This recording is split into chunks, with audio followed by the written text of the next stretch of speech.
আসসালামু আলাইকুম। ফাইন্যান্সিয়াল ম্যানেজমেন্টের দ্বিতীয় অধ্যায়ের আজকে দ্বিতীয় ক্লাস। আজকে এই ক্লাসে আমরা খুবই গুরুত্বপূর্ণ একটা বোর্ডের অঙ্ক সমাধান করব। এই টাইপের অঙ্কগুলো প্রত্যেক বছরই সি পার্টে 10 নম্বরের জন্য আসে, খুব সহজে আপনারা সমাধান করতে পারবেন। আজকের অঙ্কটা এটা 2018 সালে অ্যাকাউন্টিং ডিপার্টমেন্টে এসেছিল, থার্ড ইয়ার। এটা থার্ড ইয়ারের বই, কেন থার্ড ইয়ার প্রশ্ন ফোর্থ ইয়ারের জন্য সেম নিয়ম। আমরা একটু প্রশ্ন পড়ি, তারপর সমাধানের দিকে যাচ্ছি। খুবই সহজ প্রশ্নটা। BT Food Limited is considering an investment project with expected life of 4 years. The project requires an initial investment of টাকা 5 লক্ষ টাকা। Initial investment মানে প্রাথমিক বিনিয়োগ ছিল 5 লক্ষ টাকা। The expected cash inflows and certain equivalent coefficient are as follows. Year যেহেতু 4 বছর অঙ্ক, 4 বছর দেওয়া আছে 1 2 3 4। আর after tax cash flows, after tax cash flows, tax কাটার পর যে টাকাগুলো আন্তঃপ্রবাহ হয়েছে, প্রথম বছর আছে 1 লক্ষ টাকা, দ্বিতীয় বছর পেয়েছে 3 লক্ষ টাকা, তৃতীয় বছর 2 লক্ষ টাকা, চতুর্থ বছর কত 1,50,000 টাকা। আর সার্টেন ইকুইভ্যালেন্ট কোএফিসিয়েন্ট, এটার কাজটা আমি দেখাবো। প্রথম বছর 0.95, দ্বিতীয় বছর 0.80, তৃতীয় বছর 0.70, চতুর্থ বছর 0.60। তারপর এখানে বলছে the risk free rate of return is 10%। Risk free rate of return হচ্ছে 10%। এটার কাজটাও কোথায় করতে হয় আমরা দেখাবো। খুব সহজভাবে অঙ্কটা করব। এখন রিকোয়ারমেন্ট কি কি দিছে আমরা একটু দেখি। Instruction, compute the net present value, আমাদেরকে নিট প্রেজেন্ট ভ্যালু বা নিট বর্তমান মূল্য বের করতে বলছে। Compute the internal rate of return অথবা IRR নির্ণয় করতে বলছে। তারপর সি নাম্বারে একটা মতামত চাইছে যে should the project be accepted, এই প্রজেক্ট কি অ্যাকসেপ্ট করা উচিত, এটা আপনি মতামত দিতে হবে। এখন যদি আপনি কখন কিভাবে কমেন্ট করবেন আমি শেষে দেখিয়ে দিব। আচ্ছা, 3 নম্বরে কমেন্ট করতে হবে। এখন 1 নম্বর রিকোয়ারমেন্ট আমাদেরকে বলছে compute the net present value. এখন প্রেজেন্ট ভ্যালু কিভাবে বের করতে হয় আমরা দেখব। এখন আমরা 1 নম্বর রিকোয়ারমেন্ট করব নিট প্রেজেন্ট ভ্যালু। আমরা জানি NPV নিট প্রেজেন্ট ভ্যালু, এটা সূত্র হচ্ছে A1 into certain equivalent by 1 plus K whole to the power 1 প্রথম বছরের জন্য। A1 মানে প্রথম বছরের যে আফটার ক্যাশ ইনফ্লো ছিল বা ক্যাশ ফ্লো ছিল এইটা, আর সার্টেন ইকুইভ্যালেন্ট প্রথম বছরটা 1 হচ্ছে সূত্র, প্লাস K হচ্ছে the risk free rate of return যে 10% ছিল ওইটা এখানে বসবে K এর জায়গায়। আর প্রথম বছরের জন্য 1, দ্বিতীয় বছরের জন্য 2, তৃতীয় বছরের জন্য 3। এভাবে করতে করতে একদম n মানে যত বছর থাকবে এভাবে আসবো যে n। যদি দ্বিতীয় বছর করি A2 মানে দ্বিতীয় বছরের ক্যাশ ফ্লোটা লিখবো ইনটু দ্বিতীয় বছর সার্টেন ইকুইভ্যালেন্ট লিখবো, প্লাসের 1 প্লাস সূত্রের প্লাসের প্লাস যে রিস্ক ফ্রি রেট 10% ছিল এটা লিখবো, আর দ্বিতীয় বছরের জন্য n এর জায়গায় 2 লিখবো। এভাবে যেহেতু 4 বছরের অঙ্ক, আমরা 4 বছর পর্যন্ত আসবো। আসার পর মাইনাস ইনভেস্টমেন্ট, I0 মানে কি ইনিশিয়াল ইনভেস্টমেন্ট আমাদের কত টাকা ছিল 5 লক্ষ টাকা।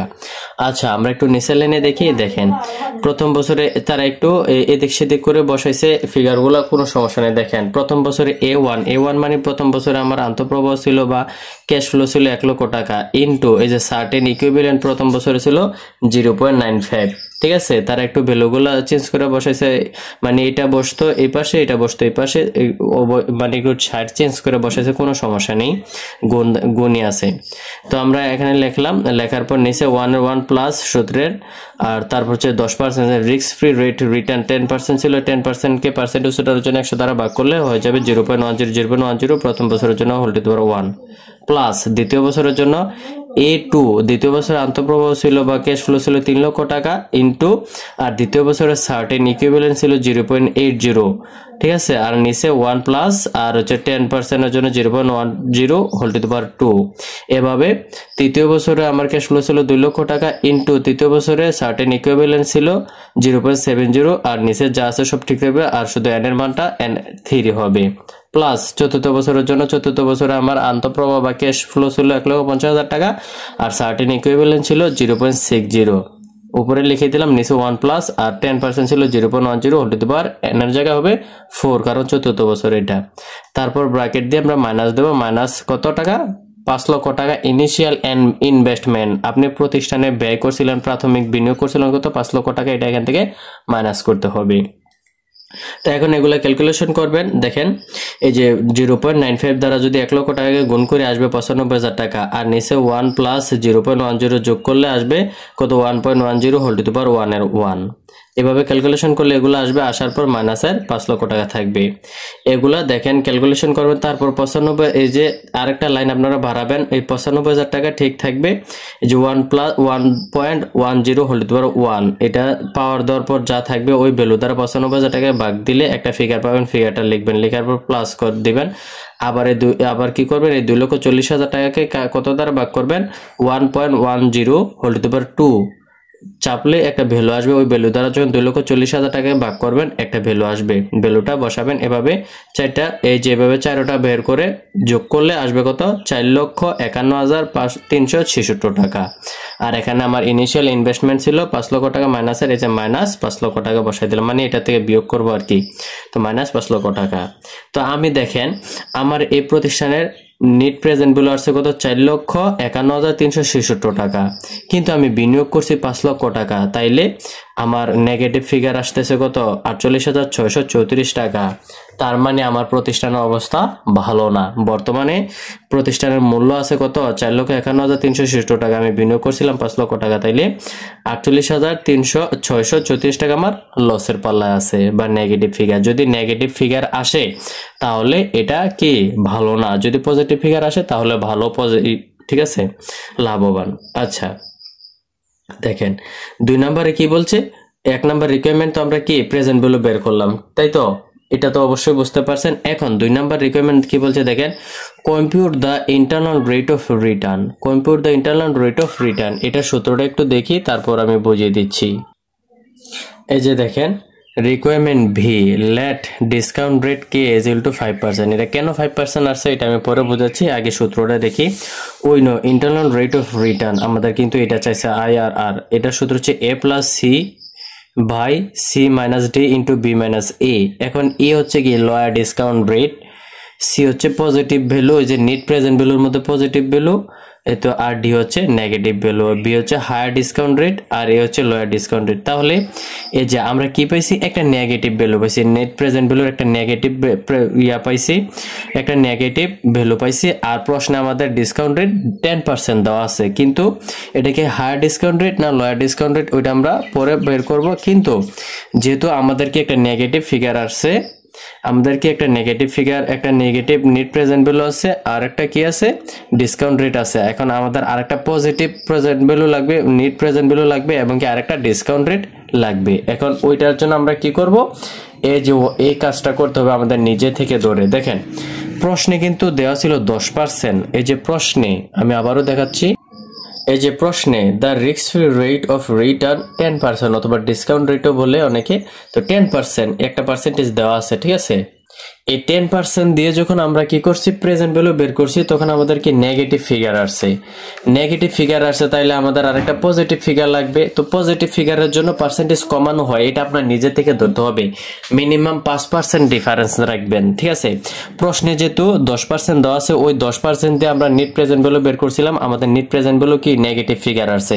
এখন আমাদের একটা পজিটিভ ফিগার লাগবে, পজিটিভ ফিগারের জন্য পার্সেন্টেজ কমাতে হয়, আর নেগেটিভ ফিগারের জন্য পার্সেন্টেজ বাড়াতে হয়।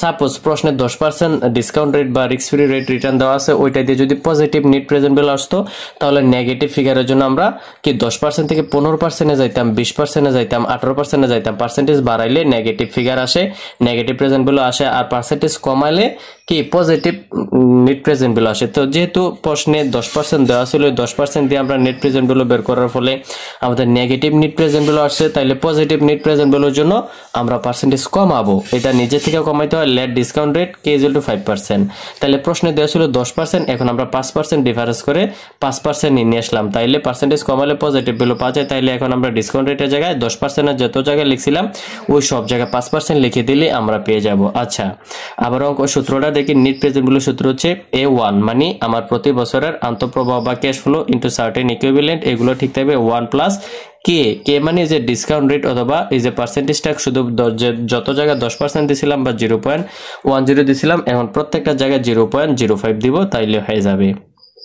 এই যে দেখেন 5% ধরছি, এটা নিজে থেকে ধরছি কেন, যে আমরা জানি প্রেজেন্ট ভ্যালু পজিটিভ করতে হলে প্রশ্নে যে পার্সেন্টেজ দেওয়া থাকে এটা থেকে 5% ডিফারেন্স করে কমাতে হয়, আর নেগেটিভ ভ্যালুর জন্য বাড়াইতে হয়। তো আমাদের পজিটিভ ভ্যালু একটা দরকার, এখন আমরা কমিয়ে দিলাম। তো যত জায়গায় আছে উপরটার মতো সেম নিয়মে আমরা সূত্র অ্যাপ্লাই করব। যত জায়গায় 10 ছিল 0 তত জায়গায় আমরা কি 0.05 বসায়া ক্যালকুলেশন করলে এই নেট প্রেজেন্ট ভ্যালু আসবে কত টাকা? এই সবগুলো 4 বছরে আপনার যোগফল আসবে 5,03,144 টাকা। আর আমার ইনিশিয়াল ইনভেস্টমেন্ট 5 লক্ষ টাকা বিয়োগ করলে, এই যে 5 লক্ষ টাকা বিয়োগ করলে অবশিষ্ট থাকে 3,144 টাকা পজিটিভ ভ্যালু। এটা হচ্ছে পজিটিভ নেট প্রেজেন্ট ভ্যালু। আমার কত আসছে? 3,144 টাকা। এটুকু বুঝতে পারছেন? তাইলে আমরা রিকোয়ারমেন্টগুলো পেয়ে গেছি। এখন কিন্তু এটা কিন্তু বি এর রিকোয়ারমেন্ট না। বি এর রিকোয়ারমেন্ট হচ্ছে কি ইন্টারনাল রেট অফ রিটার্ন। এই ইন্টারনাল রেট অফ রিটার্ন করার জন্য এই একটা ওয়ার্কিং করতে হয়, ঠিক আছে? তাইলে এখন আমরা আইআরআর করব। আইআরআর করব, দেখেন এখন খুব সহজে আমরা করতে পারবো। এখন আমরা সূত্র অ্যাপ্লাই করব। Internal rate of return IRR is equal to a plus c by c minus d into b minus a। এখানে a এর মান হচ্ছে লোয়ার, এই যে দেখেন a এর মান lower discount rate. Lower discount rate মানে সবচেয়ে ছোট ডিসকাউন্ট রেটটা কত পার্সেন্ট? 5%, 0.05। বি দ্বারা higher discount rate, higher discount rate কত পার্সেন্ট? 10%। প্রশ্নে 10% দেওয়া ছিল, এই দুইটার মধ্যে 10% বড়, এই কারণে আমরা 10% লিখলাম। এখানে একটা 0 থাকবে, 0.10, জিরোটা আপনারা দিয়ে নেবেন। তারপরে সি হচ্ছে পজিটিভ ভ্যালু, সি হচ্ছে positive net present value. Positive net present value কত টাকা? 3,144 টাকা। আর ডি হচ্ছে negative net present value. Negative net present value কত টাকা ছিল প্রথমে? 48,636 টাকা। এখন কাজ শেষ, আমরা মানগুলো বসাই দিই। এই যে এর মান ছিল 0.05 প্লাস এর প্লাস, সি এর মান ছিল পজিটিভ নিট প্রেজেন্ট ভ্যালু 3,144, আর এই যে সি এর মান আমরা লিখলাম 3,144, মাইনাসের মাইনাস, সূত্রের মাইনাস দিলাম। তারপর ব্র্যাকেটে ডি এর মান হচ্ছে ডি কি? ডি হচ্ছে নেগেটিভ নিট প্রেজেন্ট ভ্যালু মানে কি মাইনাসের, এই কারণে ওইটা নেগেটিভ, এই কারণে মাইনাসের 48,634 ইনটু বি হচ্ছে higher discount rate. Higher discount rate 0.10, মাইনাসের মাইনাস, এ হচ্ছে লোয়ার ডিসকাউন্ট রেট 0.05। এখন যদি আমরা ক্যালকুলেশন করি 0.05 এখানে রাখলাম প্লাসের প্লাস, এই যে 3,144। আচ্ছা, এই যে দেখেন এখানে অনেকগুলো লাইন শর্ট করে দিয়েছে। এই ক্যালকুলেশনটা অবশ্যই আপনারা করতে পারবেন। কিভাবে করবেন আমি বলে দিচ্ছি। এখানে দেখেন এই উপরে 3,144 থাকবে, আপনারা লাইন বৃদ্ধি করবেন 3,144, এই মাইনাস মাইনাসে প্লাস প্লাস, তারপর এই 48,634 আর 3,144 যদি যোগ করি একটা ফিগার আসবে, এখানে লিখবেন নিচে। আর এই যে 0.10 থেকে যদি 0.05 বাদ দেন তাহলে থাকবে 0.05। এই 0.05 দ্বারা উপরটাকে গুণ করবেন। গুণ করার পর নিচে যে ভ্যালুটা থাকবে ওইটা দ্বারা ভাগ করবেন। ভাগ করলে যে ফিগারটা আসবে ওই ফিগারটা আমরা 0.05 এর সাথে যোগ করবো। যেমন দেখেন এখানে কি করছে, এই যে এখানে এই 3,144 কে যদি এই নিচেরটা দ্বারা ভাগ করে কি করছে দেখেন 3,144 মাইনাসে মাইনাসে প্লাস 48,634 দুইটা যোগ করে 3,144 কে ভাগ করলে আসে কত? 0.06। এই গুণের গুণ ও 0.10 থেকে যদি 0.05 বাদ দিয়ে থাকবে 0.05, ঠিক আছে? ব্র্যাকেট দিলাম, ব্র্যাকেটে 0.05 এর সাথে যদি আমরা কি করি, এই যে দেখেন এই দুইটাকে গুণ করবেন, আগে গুণের কাজ করবেন। গুণের কাজ করে যদি 0.05 এর সাথে যোগ করি আমাদের আসবে কত? 0.0530। তারপর এটাকে যদি আমরা 100 দ্বারা গুণ করে পার্সেন্টেজে আনার জন্য আসবে কত? 5.30%। আশা করি বুঝতে পারছেন ক্যালকুলেশনটা। আপনারা যেহেতু অনার্সে পড়েন অবশ্যই পারবেন। এখানে অনেকগুলো লাইন শর্ট করে দিয়েছে, এই কারণে যদি লাইন বৃদ্ধি করতো তাহলে প্রত্যেকটা লাইনে লাইনে বোঝানো যেত। আচ্ছা, এখন 3 নাম্বার আমাদেরকে বলছিল যে should the project be accepted। আপনি কি প্রজেক্টটা অ্যাকসেপ্ট করবেন? কেন না আমরা প্রজেক্ট অ্যাকসেপ্ট করব না, কেন আমি বুঝাচ্ছি। দেখেন কমেন্টটা এখন আমরা দেখি। 3 নাম্বার রিকোয়ারমেন্ট আমাদেরকে বলছিল সি নাম্বার রিকোয়ারমেন্টে যে should the project be accepted, এটা কি গ্রহণ করা উচিত। এখন উচিত কিনা কিভাবে বুঝবেন আমি বলে দিচ্ছি, আগে বলে দেই কিভাবে কমেন্টটা করবেন। Comment since net present value is negative and IRR is below the cost of capital so the project should not be accepted। দেখেন কি বলছে, since net present value is negative কোনটা নেগেটিভ আসছে প্রশ্নে? যে রেট অফ রিটার্ন বা risk free rate return 10% দেওয়া ছিল, ওই 10% দিয়ে নেট প্রেজেন্ট ভ্যালু বের করার পর যদি নেগেটিভ ফিগার আসে তাহলে ওই প্রজেক্ট আমি কখনো অ্যাকসেপ্ট করব না। যদি পজিটিভ আসে মানে প্রশ্নে যে ডিসকাউন্ট রেটটা দেওয়া থাকবে ওইটা ধারা প্রেজেন্ট ভ্যালু বের করার পর যদি প্রেজেন্ট ভ্যালু পজিটিভ আসে তাহলে অবশ্যই আমি অ্যাকসেপ্ট করব। আর যদি প্রেজেন্ট ভ্যালু নেগেটিভ নেগেটিভ আসে তাহলে আমি অ্যাকসেপ্ট করব না। তাইলে যেহেতু 10% ডিসকাউন্ট রেট দ্বারা আমরা প্রেজেন্ট ভ্যালু বের করার পর নেগেটিভ ফিগার আসে, এই জন্য আমরা অ্যাকসেপ্ট করব না। এবং কি এই যে IRR internal rate of return এখানে আসে কত 5.30%, আর আমার প্রশ্নে দেওয়া ছিল 10%, কিন্তু যদি ওই যে এটা যদি ওই 10% এর উপরে যাইতো তাহলে আবার আমি অ্যাকসেপ্ট করতাম। ঠিক আছে, তো এখানে কি বলছে দেখেন দুইটাই কম। প্রথমত প্রেজেন্ট ভ্যালু আসছে নেগেটিভ, দ্বিতীয়ত IRR হচ্ছে ওই যে প্রশ্নে 10% দিয়েছিল ওইটা থেকে ছোট, এই কারণে আমি কি অ্যাকসেপ্ট করব না। তো আমি কমেন্ট করে দিবেন since net present value is negative and IRR is value the cost of capital, so the project should not be accepted. আপনারা যদি এই কমেন্টটা করে দিবেন তাহলে ইজিতে 10% পেয়ে যাবেন। এবার এই যে এবছর অনার্স থার্ড ইয়ারে যারা পরীক্ষা দিয়েছে তাদেরও সেম এই অঙ্কটাই আসছিল। হ্যাঁ, এরকম রিকোয়ারমেন্ট 3টা দিছিল। তো আশা করি অঙ্কটা বুঝতে পারছেন। ক্লাসগুলো কেমন লাগছে আমাকে একটু জানাবেন, কমেন্ট করে জানিয়ে যাবেন এবং ক্লাসগুলো সবাইকে শেয়ার করে দিবেন পরবর্তী ক্লাসের জন্য আবার